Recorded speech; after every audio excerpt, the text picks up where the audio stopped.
Bonjour mes Apothic Lifers, j'espère que vous allez bien. Je suis très heureuse de vous retrouver aujourd'hui pour cette nouvelle capsule santé sur votre chaîne santé Apothic Life, ma santé par les plantes. Alors aujourd'hui on va traiter en fait d'un sujet qui je pense va être de plus en plus d'actualité concernant les allergies saisonnières. Puisqu'en fin de compte, il y a un nombre croissant de personnes qui sont justement confrontées à ces allergies saisonnières. On va essayer de comprendre ensemble justement pourquoi est-ce qu'il y a un nombre croissant, comment faire, et puis quelles sont les solutions autres que la médecine allopathique. Donc j'espère que ça sera beaucoup plus fluide que ce début-là, parce que là je suis en train un peu de chercher mes mots. Donc tolérance du vendredi, puisque vendredi c'est le jour du poisson, pas seulement, c'est aussi le jour des questions d'Apothic Life. Donc en fin de compte, pour moi, le problème de l'allergie en fait, c'est plutôt de devoir s'y habituer plutôt que de la traiter. Et en fin de compte, c'est assez intéressant de pouvoir comprendre comment est-ce que c'est apparu justement cette notion d'allergie. Alors on va juste faire un retour, non pas vers le futur, mais vers le passé. Puisqu'en fin de compte, petite blague aujourd'hui, très en forme, puisqu'en fin de compte, on va parler notamment de la théorie hygiéniste qui est apparue, qui a été explicitée en 1989 par David Strachan. Donc je ne sais pas si ça se prononce comme ça, Strachan ou Strachan. Mais en fin de compte, ce qui est important surtout que vous reteniez, c'est que il a pu mettre en évidence l'impact de l'environnement sur l'apparition en fait des allergies. Et maintenant, c'est intéressant puisque des données scientifiques mettent de plus en plus en évidence le fait que l'environnement a un impact sur ces phénomènes-là d'inflammation et notamment d'allergie.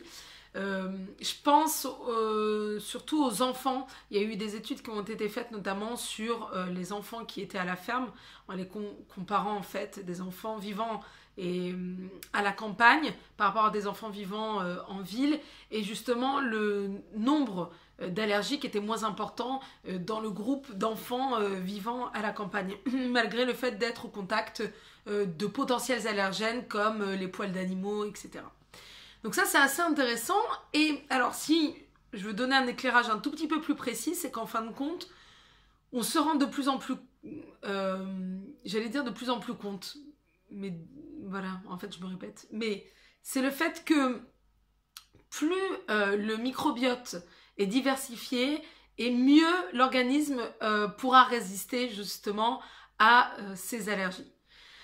Comment expliquer le nombre d'allergies croissant actuellement en France? Alors c'est aussi intéressant de revenir à l'étymologie en fait à la base, parce que finalement pour la première fois on a décrit au tournant du XXe siècle, donc après en fait la révolution industrielle, la notion de rhinite allergique que vous devez connaître aussi sous le terme de rhume des foins certainement.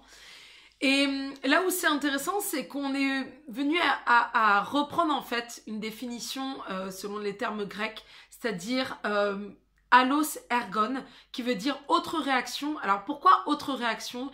C'est qu'en fin de compte, on a constaté que l'organisme réagissait différemment quand il allait être au contact en fait d'un allergène. Donc là où c'est intéressant, c'est donc je vous avais dit nombre croissant. Pourquoi? Parce qu'on a des chiffres précis, c'est qu'en 1980, il y a environ 10% de la population française qui présente des allergies respiratoires. En 2000, il y a environ 15 à 30% de la population, et on considère qu'en d'ici 2030, en fait, il y aura près d'une personne sur deux qui présentera en fait des allergies, notamment respiratoires. Alors, d'un point de vue plus physiologique, là où c'est intéressant de comprendre, c'est qu'on peut parler quand même d'un système immunitaire déphasé. Pourquoi ? Parce qu'au départ, c'est une réaction assez normale du système immunitaire. C'est-à-dire que l'organisme, c'est une réaction de défense naturelle, si je peux dire. Mais l'organisme, en fait, dans ce cas-là d'allergie, quand il va rencontrer l'ennemi, entre guillemets, qui est l'allergène, quel que soit l'allergène, ça peut être les acariens, ça peut être les poils d'animaux, ça peut être du pollen, par exemple. En fait, il le considère donc comme un ennemi, et il va en fait déclencher une cascade de réactions, ces réactions vont être inflammatoires pour pouvoir se détruire, pour pouvoir détruire en fait l'allergène et pour pouvoir aussi se protéger. Et finalement, comment est-ce qu'il va le faire? Il va le faire d'une façon physiologique très simple, c'est qu'il va libérer en fait des anticorps précis qui sont des immunoglobulines E. Et ces immunoglobulines E en fait sont des marqueurs biologiques importants dans les prises de sang. C'est ce qui va permettre en fait une détection de l'allergie, notamment respiratoire. Et ces anticorps-là, ces IgE, vont pouvoir en fait déclencher une libération massive d'histamine. Alors actuellement, en médecine dite allopathique, qu'est-ce qu'il y a comme médicaments antihistaminiques? Ils sont de 3 ordres principaux. Il y a les antihistaminiques, les anti-allergiques, pardon. Quels sont les médicaments anti-allergiques actuels? Donc, ils sont de 3 ordres, les antihistaminiques, les corticoïdes et les vasoconstricteurs. Ils ont des effets secondaires à long terme plus ou moins importants, notamment je pense aux antihistaminiques. Le plus connu, c'est notamment la somnolence. Il y a aussi un autre phénomène qui est la désensibilisation. Alors c'est quoi le principe? C'est le fait de pouvoir habituer le corps petit à petit avec des doses croissantes de l'allergène sous la forme de gouttes ou de comprimés pour pouvoir qu'il y ait en fait une tolérance au final de l'organisme. Ça comporte une durée entre 3 et 5 ans. Voilà, donc ça c'est principalement ce qu'il y a comme outil actuel d'un point de vue allopathique. Maintenant, d'un point de vue des médecines complémentaires, où est-ce qu'on en est? Alors, je pense que ce qui est important et ce que je voulais vous dire, c'est la notion d'alimentation. Parce que le meilleur reflet en fait de l'état de santé d'un patient, d'une personne, c'est à travers en fait une prise de sang. Et notamment, ce qui est important de savoir avant ce phénomène allergique, c'est de connaître votre taux de vitamine D. Je vous en ai déjà parlé, ça c'est assez important, mais notamment de la vitamine D3 surtout. Hein. Parce que son déficit en fait est lié à l'apparition et au risque de développer une allergie. Donc c'est assez important de pouvoir savoir quel est votre taux de vitamine D3 à travers en fait une prise de sang prescrite par votre médecin traitant bien sûr. Ensuite, autre chose importante, c'est le minéral qui joue un rôle dans les réactions allergiques, c'est le zinc. En effet, en fait, c'est le minéral le plus important qui va contribuer en fait à renforcer les muqueuses respiratoires et donc à diminuer les réactions inflammatoires. Donc le zinc, vous pouvez le rencontrer notamment dans les huîtres, les fruits de mer en général, mais les huîtres plus particulièrement. Bien sûr, ne pas prendre si vous êtes allergique aux fruits de mer. Voilà.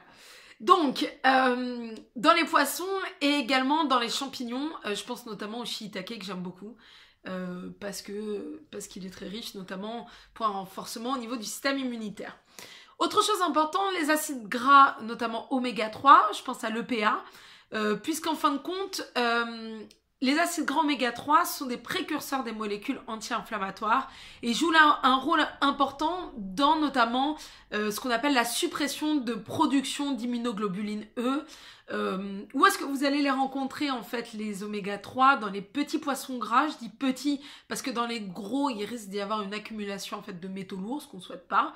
Donc petits poissons gras, c'est par exemple les maquereaux, les harengs, les sardines, le saumon une fois par semaine par exemple. Mais vous aurez aussi dans les huiles comme les huiles de colza ou l'huile de cameline aussi qui sont très riches en oméga 3. Ça c'était dans le côté alimentation.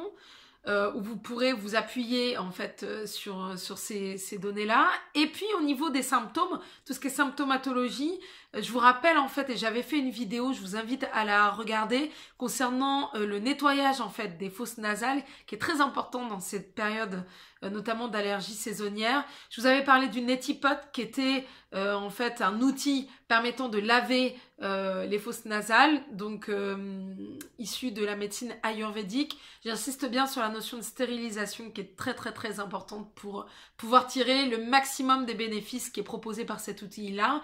Et puis vous avez aussi également un lavage, vous pouvez aussi faire un lavage tout simple avec du sérum physiologique que vous trouverez en pharmacie bien sûr.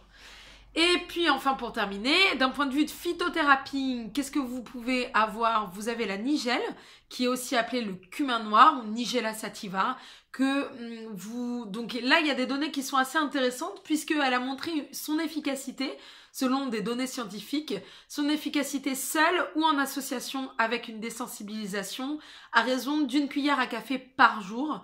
Donc normalement je crois que vous pouvez les trouver en magasin diététique ou en épicerie orientale. Vous avez aussi également l'ortie. Donc l'ortie, c'est une plante que j'aime beaucoup pour pouvoir traiter notamment de tout ce qui est inflammation. Donc c'est un excellent anti-inflammatoire, vous l'aurez compris. Pourquoi? Parce que ça va inhiber justement les récepteurs à l'histamine. Et là, en fait, ce qui est préconisé, c'est une infusion de plantes sèches à raison de 3 tasses par jour. Que vous trouverez en pharmacie ou bien chez un herboriste. Et la notion aussi importante, ça je tenais à vous en parler, c'est l'effet du stress en fait sur l'amplification des réactions allergiques. Et qui dit stress dit magnésium. Et donc ça c'est une notion importante puisqu'il joue ce magnésium un rôle important dans le déclenchement de la libération d'histamine. Donc veillez toujours à ne pas être carencé en magnésium et à surtout pouvoir avoir une bonne gestion du stress. Donc vous verrez qu'en fait c'est un ensemble les réactions allergiques comme prise en charge. Et puis enfin pour finir bien sûr l'aromathérapie avec les huiles essentielles. Là ça va être la diffusion atmosphérique des huiles essentielles. Je vous invite à voir aussi la vidéo que j'ai faite pour les diffuseurs, le choix des diffuseurs d'huiles essentielles et notamment les précautions, j'insiste beaucoup là-dessus, des huiles essentielles. Donc je vous rappelle, pas en présence d'animaux, ni en présence de bébés, ni en présence d'une femme enceinte ou allaitante, ni des personnes asthmatiques, ni épileptiques. Veillez bien à ça. Vous diffusez 20 minutes en fait dans une pièce fermée et ensuite vous pouvez faire venir les personnes qui sont les plus sensibles après 20 minutes en fait de diffusion sans leur présence. Donc diffusion atmosphérique de 2 huiles essentielles préconisées, ça va être l'eucalyptus citronné qui est très intéressante pour pouvoir dégager les voies respiratoires et qui va être aussi intéressante contre les moustiques puisqu'on va y venir d'ici normalement 2 à 3 mois et puis en association avec la lavande officinale ou lavande vraie que vous trouvez, bien sûr ça doit être bio, je vous recommande d'acheter ces huiles essentielles là en pharmacie et non pas sur internet ni sur le marché. Voilà, bah écoutez, j'espère mes Apothic Lifers que cette vidéo vous aura apporté. Moi en tous les cas j'ai pris beaucoup de plaisir comme d'habitude à pouvoir la faire. Et puis je vous dis à très bientôt, n'hésitez pas à poser vos questions. Et puis je vous souhaite un très bon week-end, à bientôt.